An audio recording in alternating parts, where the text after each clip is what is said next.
So I'm going to be talking a few words about one of the most central mitzvot in the Torah. If you'd say like just a couple mitzvot, these are like the fundamentals mitzvah, and if you do this, you're taking care of like most of the other mitzvot as well. One of the main mitzvot, klal gadol b'Torah, is v'ahavta l'reacha ka'amocha. There's a mitzvah to love your fellow man like yourself. And as it seems like such a very beautiful word, the question is, how does one actually go ahead and do that?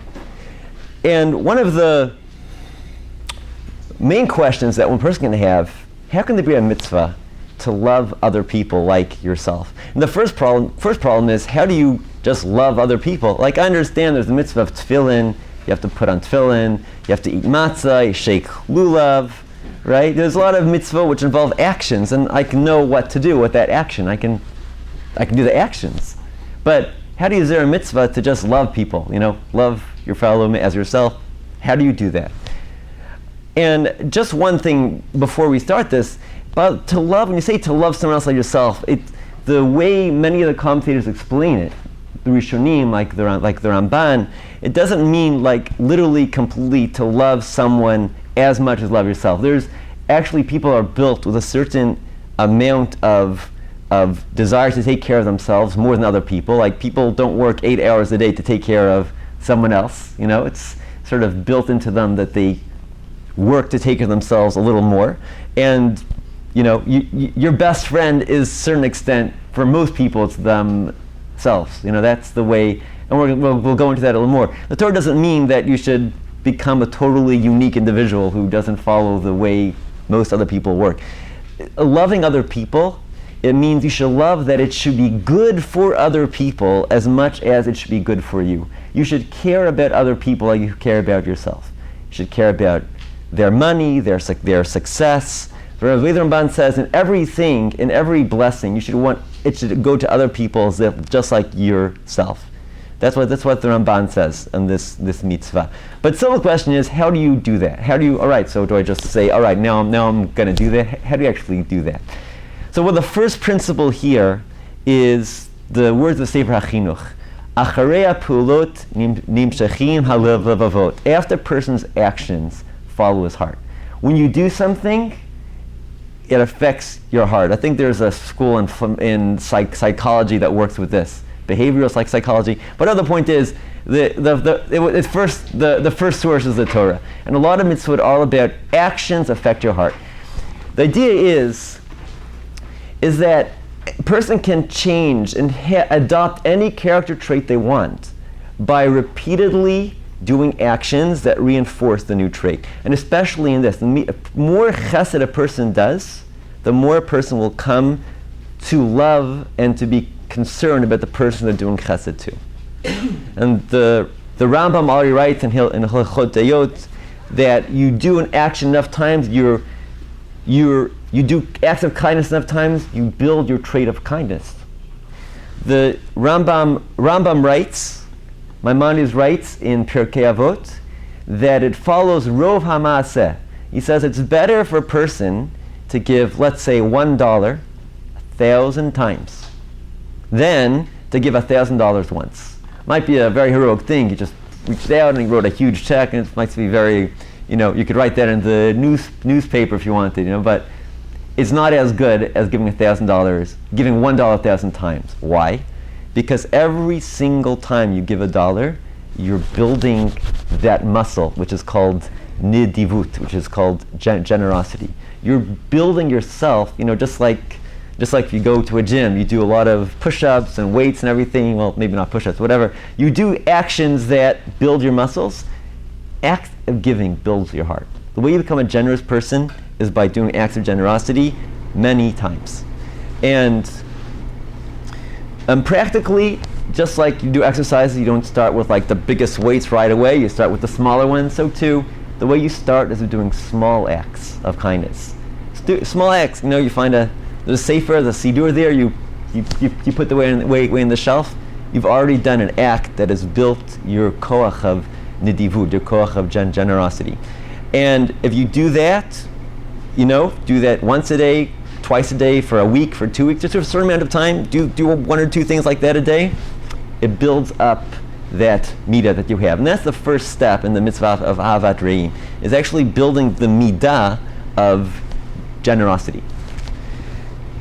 And the second principle here of this concept, and there is even more to talk about, but we'll say a couple of the main ideas. Second principle is Hizaru b'chvod chaveirechem. That when Rabbi Eliezer was on his deathbed, his disciples asked him, teach us what are the things we should do to be zocha to chayei olam haba. What should we do to merit life in olam haba? And one of the things which he told them was, Hizaru b'chvod chaveirechem. Be careful with the honor of your friends. Even more important than giving someone something material is giving them a smile, is showing that you notice them. It says Tov malbin shenayim mech chalav, and it says someone who gives someone a smile is better than they give him like a glass of milk to drink. And it's a pasuk in Breshit. It says the Tanna Avos Reb Nosson says you greet someone warmly, you've given him. It's like you've given all the presents in the world. And one of the sources that Avraham Avinu, the paragon of hospitality, Hachnasat Orchim, with this tent he put up in the desert, everyone who passed by would give him a whole banquet.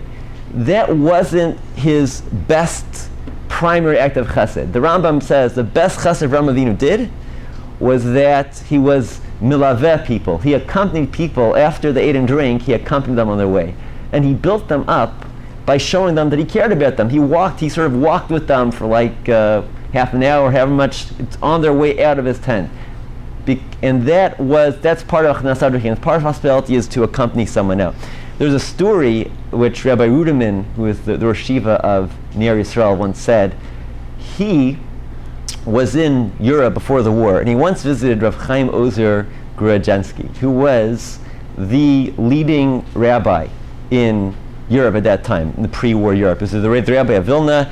He was besides being a tremendous genius, he was able to write two letters at the same time, and and talk to. He was legendary in his intellect.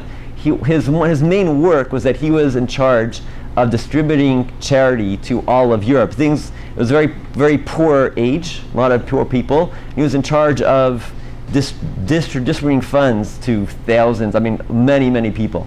And Rabbi Ruderman, who came to visit him in Vilna, and Rabbi Grudziński was so impressed by this young scholar that he accompanied with him to his train stop to go and get a train to go back home. And that was, the most notable, important rabbi of the age, walking with you to your train station. It really meant a lot to him. So Rabbi Ruderman didn't know what to do. He didn't want to let Rabbi Grudziński to walk back by himself. So he turned around and walked back with him all the way back. And then they took a couple of times going back and forth. I'm not sure how that ended. But Rabbi Ruderman remarked that experience of having Rabbi Grudziński walk with him to the train station, it built him. He remembered that for his whole life. It gave him such a koach. He was able to go to America and build a great yeshiva that's been around for over 70 years, taught thousands and thousands of students, based on that encouragement that he got from Rabbi Grudziński. And when we talk about greeting other people, it has many different things, different examples. Tein l'chacham v'yach kamod, and we can think of more things, but the idea is that, basically speaking, greeting someone, wishing them a good morning. My Rosh Yeshiva, Rav Hellman, once said, you cannot overestimate the effect it has on someone. If you sincerely inquire how they are doing, you can't overestimate what a beneficial effect that has. But simply waving at someone, just noticing other people. There's a phrase in American history, or the patriots of the Revolutionary War would say, give me freedom or give me death, right? So the Jewish concept is not a Jewish concept. The Jewish concept is, o chavruta o mituta, either give me friendship or give me death. They realized the most essential need a person has is to is to have friends. He should be acknowledged by other people. And when a person does that to other people, it really bridges between them, and that's another principle in V'ahavta l'reacha kamocha. Now let's just talk a little bit about the benefits of this. And the truth is, besides for being one of the central mitzvot in the Torah, it is probably one of the healthiest, best things a person can do. Even in a selfish way, it's probably the best thing a person can do. There are studies that have been done that tie in acts of volunteerism. They say, like, a study was like the happiest cities in America was linked to the amount of volunteerism that was done in those cities. There's a study that they gave people that's like $5, certain amount of money, and some of them were going to spend it on themselves, right? And other people would give it to someone else. And then at the end of the day, they checked them, like, well, what's your mood at the end of the day? The people spent it on themselves, their mood was very average, what it usually was. People who gave it to someone else, even $5, they are much happier at the end of the day after they did that. And the reason why, to a certain extent, in the Torah, we recognize that a person is a body together with a neshama. And, taking is something that the body really excels in. Giving is an aspect of the neshama. When someone engages in giving and building up those muscles, it really makes his neshama shine. And that's why people are so happy when they do it, because that's really what is so important to a person's neshama. And it's one of the principal ways of coming close to Hashem. Because one of the major other principles of the Torah, which is tied to this, is Valachta bidrachav, walking the ways of Hashem. Mahu rachum avata teruchum. Hashem is merciful. Hashem created the whole world. Hashem gives livelihood to everyone, to all the billions and trillions of creatures. So too, you should be merciful. You should be compassionate. You should be kind. And when a person does these things, he becomes similar to Hashem. And in spiritual terms, being similar to someone means being close to someone. A person becomes a godly person by engaging and building up this trait of nidivut, of generosity. So these are some of the fundamental concepts. Practically speaking, a person by doing acts of chesed, not even money, just doing small acts of chesed, 1 or 2 acts a day, even in their home, passing someone something, giving someone a cup of water. It can be larger as well. You can call up a friend, but even the small actions are really not small. They're really tremendous things.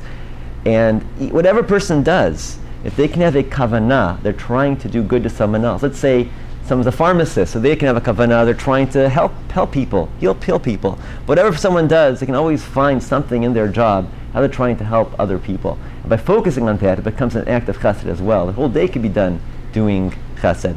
So may it be Hashem's will that we learn these principles and improve this mitzvah, and in that zechut, may we soon see the binyan, the Beit HaMikdash, speedily in our days. Amen.